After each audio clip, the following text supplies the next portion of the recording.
আগামী নির্বাচনে বেশিরভাগ মানুষের সমর্থন পাবে বিএনপি, এমন মন্তব্য করেছেন দলটির ভারপ্রাপ্ত চেয়ারম্যান তারেক রহমান। বলেন, জনগণ নির্ধারণ করবে কে আগামীতে দেশ পরিচালনা করবে। রমজানের আগেই সরকার জাতীয় নির্বাচনের ব্যবস্থা করবে বলেও মনে করেন তিনি। রাজশাহী মহানগর বিএনপি সম্মেলনে এসব কথা বলেন তারেক রহমান। মাইদুর রহমান রুবেল জানাচ্ছেন এর বিস্তারিত। দেড় দশক পর রাজশাহী মহানগর বিএনপির দ্বিবার্ষিক সম্মেলন, আর তাই নগরীর মাদ্রাসা মাঠ সংলগ্ন ঈদগাহ রোড কানায় কানায় পূর্ণ হয় নেতাকর্মীদের উপস্থিতিতে। জুলাইয়ের শেষ পর্যায়ে আন্দোলনের তারই নির্দেশে বাংলাদেশে আমরা আবার বিজয় অর্জন করেছি। অনুষ্ঠানে ভার্চুয়ালি যুক্ত হয় বিএনপির ভারপ্রাপ্ত চেয়ারম্যান তারেক রহমান। বলেন, স্বৈরাচারের বিরুদ্ধে বিএনপির আন্দোলনের মূল লক্ষ্য ছিল মানুষের অধিকার আদায়, গণতন্ত্র প্রতিষ্ঠা আর জনগণের ভোটের অধিকার ফিরিয়ে আনা। বলেন, বিরোধী মত দমনে ফেসিবাদী সরকার গুম, খুন, হত্যার রাজনীতি করেছে।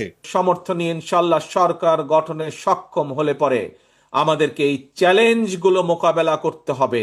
বলেন, জনগণের প্রত্যাশা বাস্তবায়নে প্রয়োজন একটি সুষ্ঠু নির্বাচন। জনগণ ভোটের মাধ্যমে নির্ধারণ করবে কে পরিচালনা করবে দেশ।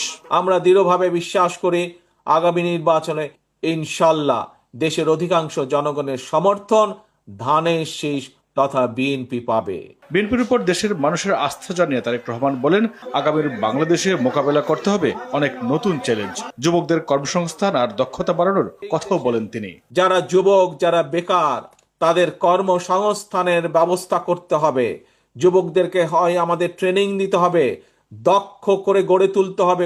দক্ষ করে গড়ে তোলার মাধ্যমে তাদের কর্মসংস্থান দেশে এবং বিদেশে করতে হবে। বলেন, দেশের কৃষি বাঁচাতে ফারাক্কার ফাড়া কাটিয়ে পানির ন্যায্য হিস্যার জন্য প্রয়োজনে আন্তর্জাতিক আদালতে যাবে বিএনপি। আমরা আন্তর্জাতিক আদালতে যাব দরকার হলে, আমরা জাতিসংঘে যাব দরকার হলে, আমাদের পানির হিস্যা বের করে নিয়ে আসতে হবে। আবার যদি পানি নিয়ে তারা ঝামেলা করে, তাহলে যাতে আমাদের খালগুলো পানি ধরে রাখতে পারে, আমাদের কৃষকদের জন্য, আমাদের মানুষের ব্যবহারের জন্য সার্বিকভাবে পানির ব্যবস্থা আমাদেরকে করতে হবে। আওয়ামী লীগের হাতে ধ্বংস হয়ে যাওয়া শিক্ষা ব্যবস্থা ঢেলে সাজানোর পরিকল্পনার কথাও জানান তারেক রহমান। আমরা দেশের মানুষের সামনে সংস্কার প্রস্তাব দিয়েছি দেশকে পুনর্গঠন করার জন্য। মাইদুর রহমান রুবেল, RTV, ঢাকা।